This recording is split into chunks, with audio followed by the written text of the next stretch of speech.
A criminal mastermind. Almost 2 years have passed since that terrible day. I never wanted to speak about it again, but I feel it is my responsibility to describe the events leading up to it. A certain Colonel Moriarty, a brother of Professor James Moriarty, is responsible for rumours and lies about the character of my dear friend Sherlock Holmes that I will not repeat here. I am the only one who knows what happened between Sherlock Holmes and Professor Moriarty, and it is time that the world knew the truth. I still visited 221B Baker Street from time to time when Holmes wanted a companion to help him with his investigations, but not as often as before. In the final year of my visits, Holmes spent more and more time alone. The mystery he was trying to solve occupied a lot of his time, but he wouldn't speak about it, not even to me. One day, in early spring, I received a letter from France. Dear Watson, I am working in France for the French government on an important matter that will take me many months to solve. The weather is good, but the food is not so good. I hope all is well with the surgery. I will write again soon. Sherlock Holmes. From the letter, it seemed clear that I would not see him for some time, so you can imagine my surprise when only a month later he appeared at the window of my surgery. He looked pale and very worried. He entered at a door around the side. I know what you're thinking, he said before I could speak. I look terrible. I watched as Holmes went around the room making sure all the windows were locked. He closed the blinds. Holmes, what's the matter? I asked. Air guns, he replied. Air guns? I think you know me by now, he continued. I am not a nervous man, but there's a difference between stupidity and courage. And when someone is trying to kill me, I don't want them to have a clear shot through your windows. Do you have anything to drink? I gave him a glass of water. He checked the windows again.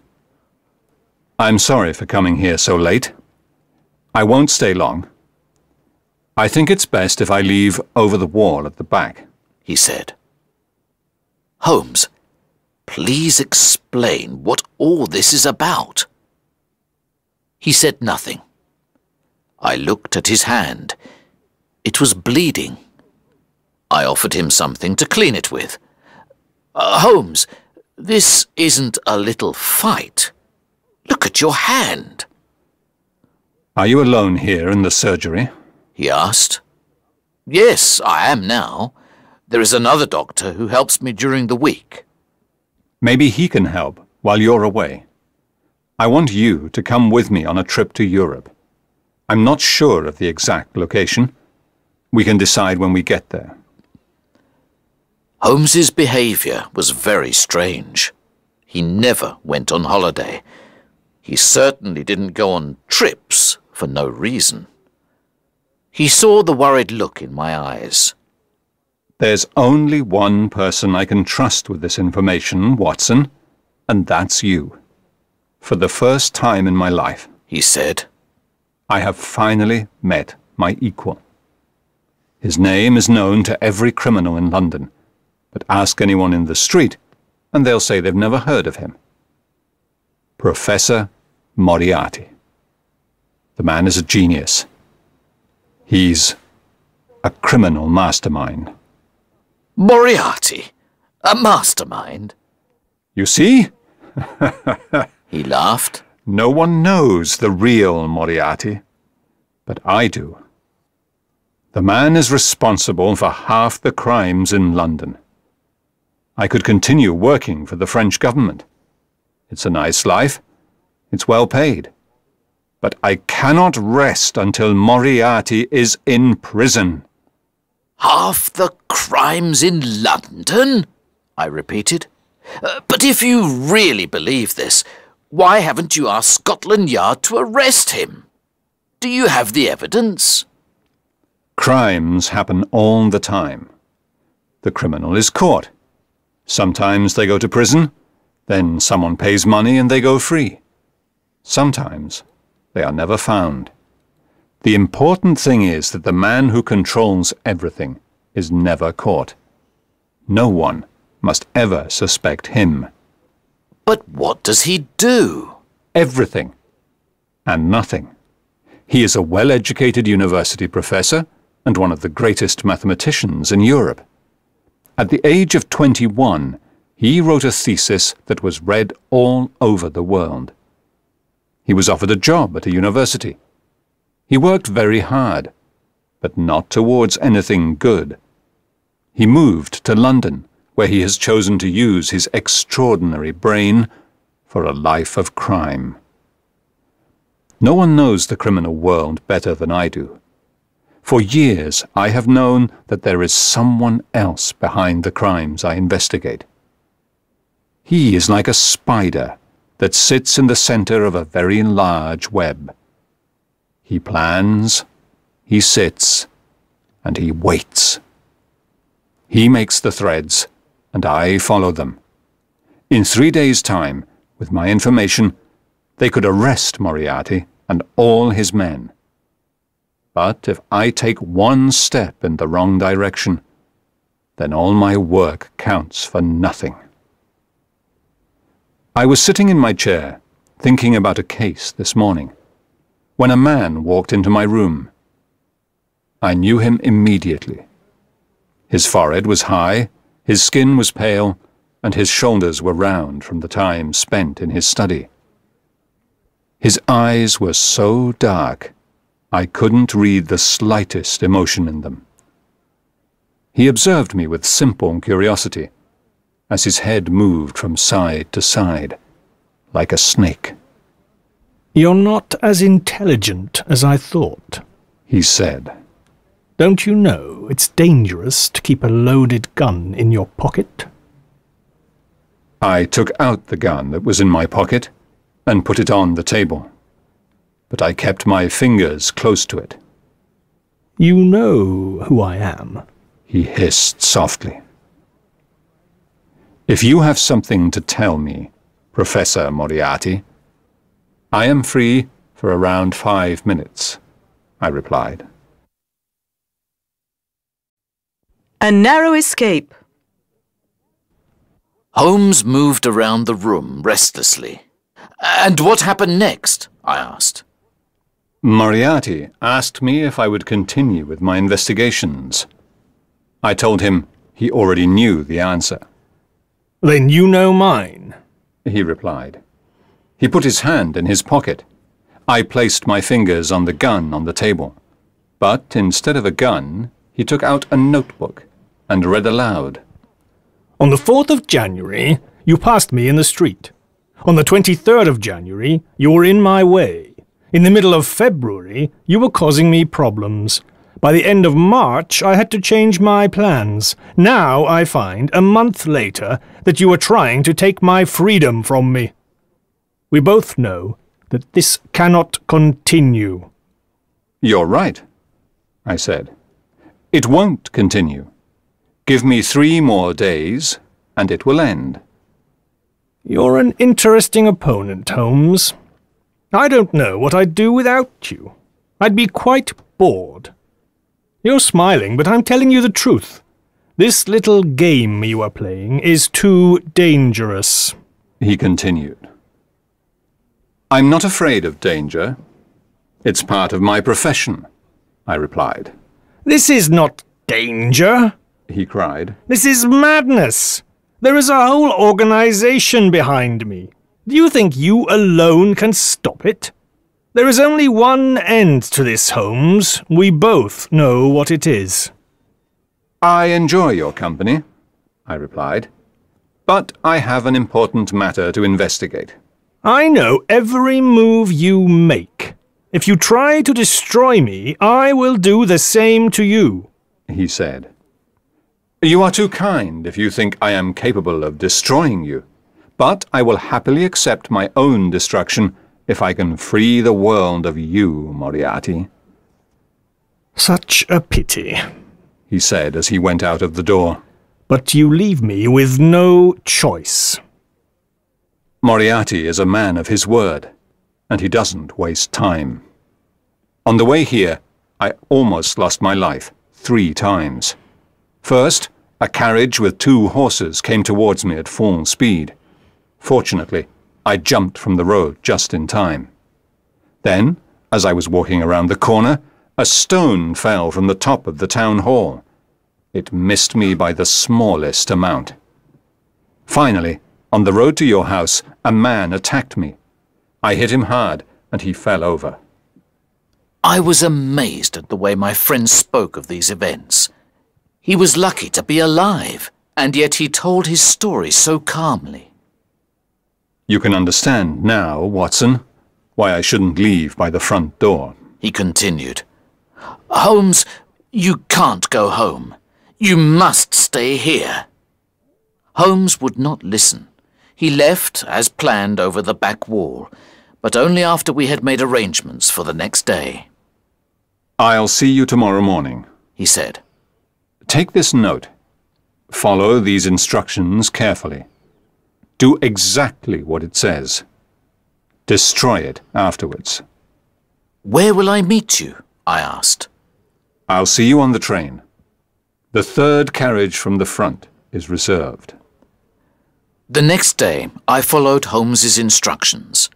I did not take the first cab that arrived outside my door, or the second.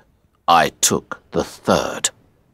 I gave the cab driver an address to take my luggage to. I got out early, 10 minutes away from the station. I ran around the corner where a horse and carriage was waiting. He didn't ask for my destination.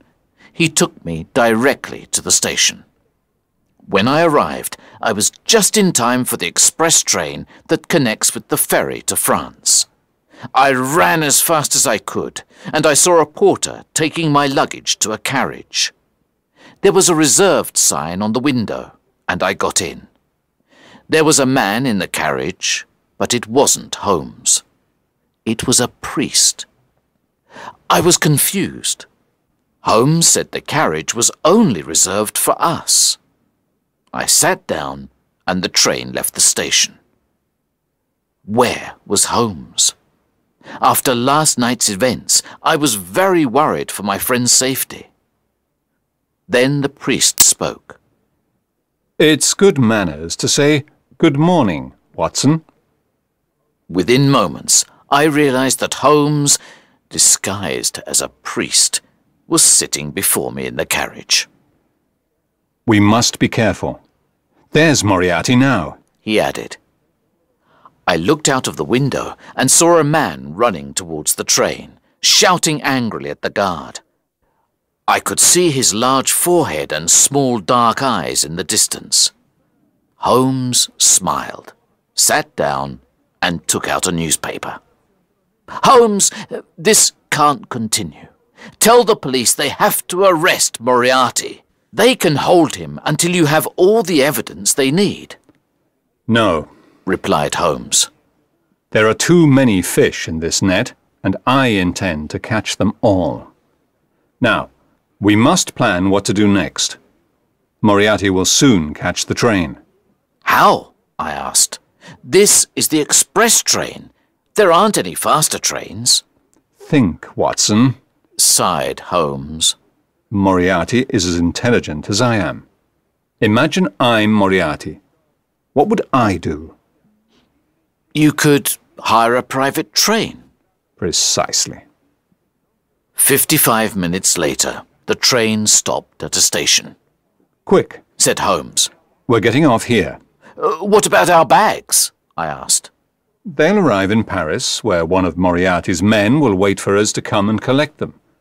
We won't be there, of course, because we're getting a ferry to Belgium. We'll buy new bags and new clothes on the way. We jumped off the train. Holmes pulled me to the ground and we hid behind some bags on the platform. I watched as the train left and our own luggage disappeared. At that that same moment, another train passed by on another platform, going at full speed. A man looked out of the window. We saw the face of Professor Moriarty. We guessed his plan, said Holmes. We're lucky. He didn't guess mine. The Reichenbach Falls. On the third day of our travels in Europe, Holmes sent a telegram to the police. Later that evening, he received a reply. I knew it, he cried. Have they caught Moriarty? I asked. He shook his head. He has escaped. You should return to England, Watson. Moriarty will try to find me. No, I said. I'm going to come with you. We discussed the matter for over an hour until Holmes became bored and agreed that I could stay. Holmes decided it was best for us to walk from France into Switzerland with the help of a local guide. One day, after days of walking, we sat down on a pretty area of grass to eat. I looked up and saw a huge rock falling from the top of the mountain towards us. I jumped out of the way and pushed Holmes to one side. I was surprised the guide didn't try to help. He told us coldly that rocks often fell from the mountain. It was wise to be careful. Who's there? I cried. I ran up the hill, but there was no sign of anyone. Holmes decided to change our plans. We took a different route into Switzerland, and we left our guide. Finally, we crossed over the Alps. We arrived at a small village where we rested at the guest house. The owner spoke good English. He knew London well from his time there in one of the city's finest hotels. He told us about the sights in the area. You really must go and see the Reichenbach Falls, he said. They are a beautiful sight at this time of year. You should stay another night. We said we had no plans to stay longer, and that we would continue to the next village of Rosenlaui. But Holmes agreed that we should see the falls first, as we weren't far away. After more than an hour along a steep, narrow path, we heard the falls. The water from the melted snow from the mountains fell into the depths below with a sound like thunder. The path ended at the waterfall. The only way back was along the same path we came. Smoke seemed to rise from the black rock at the bottom, like a cauldron. I shouted to Holmes, who was at the end of the path. I heard the echo of my voice from the bottom of the falls. We rested on a rock near the falls to admire the view. Soon after, a young Swiss boy came running towards us with a note in his hand. Herr Doctor, he shouted to me. He handed me the note. It was written in English. A young English woman is very ill. We think she is dying, but she doesn't speak any German. We need an English doctor to come quickly before it's too late. Holmes agreed he would continue to Rosenlaui with the Swiss boy as a guide. I would find another guide and see him later. I went back down the hill as quickly as I could to see the poor woman. Where's the patient? I asked. I hope she's not worse. What do you mean? The guest house owner asked. I handed him the note written on hotel paper. Didn't you write this? I asked. No, he said. This is very strange. Can you remember anyone asking you for paper? Not long before you left, a well-educated Englishman came here. I didn't wait to hear any more, because I knew the rest. When I was coming down the path to the hotel, I remembered seeing a man on the other side of the hill walking up towards the falls. He was tall and thin, and I ran back up the path, but it took longer to go up than to come down. When I arrived, Holmes wasn't there. My worst fear was true. There wasn't a sick English lady. It was all a lie, so that I would leave Holmes. I tried to think what Holmes would do. It didn't take long to find out what happened. The sight of Holmes's walking stick against a rock nearby told me that his journey went no further than the end of the path by the waterfall. There were no footprints returning back towards the path. I could see the torn roots of plants, and finally the mark of a long fingernail in the ground at the edge of the falls. I looked over into the black water beneath and shouted as loudly as I could, "Holmes! Sherlock Holmes! Sherlock Holmes!" came the echo of my own voice. I shouted again, but it was no good. In that cauldron was one of the world's most dangerous criminals, and in my stomach I knew my friend and one of the world's greatest detectives was with him until the end. Then, on the rock next to the walking stick, I saw a small silver case. I picked it up. There was a note inside. It read, I am grateful to Professor Moriarty for giving me this opportunity to write to you. Now I will finally defeat one of the world's greatest criminals. Tell everyone the news. The police have all the information they need. I have left a file with my brother, Mycroft. I am sorry, Watson, because I know this will be particularly difficult for you, my dear friend. But my disappearance from this world is the price I must pay. Yours truly, Sherlock Holmes. Then I understood the guide was paid by Moriarty, and Holmes was left alone for the final battle with Moriarty, which ended, so the local police say, with both men falling to their deaths in the falls. The information Holmes left with the police was enough to send most of Moriarty's men to jail, but little was ever said of their leader, which is why I feel it is my duty to speak of it now. I cannot replace the emptiness that has been left in my life, but maybe Holmes was right. His disappearance was the price only a brilliant detective could pay.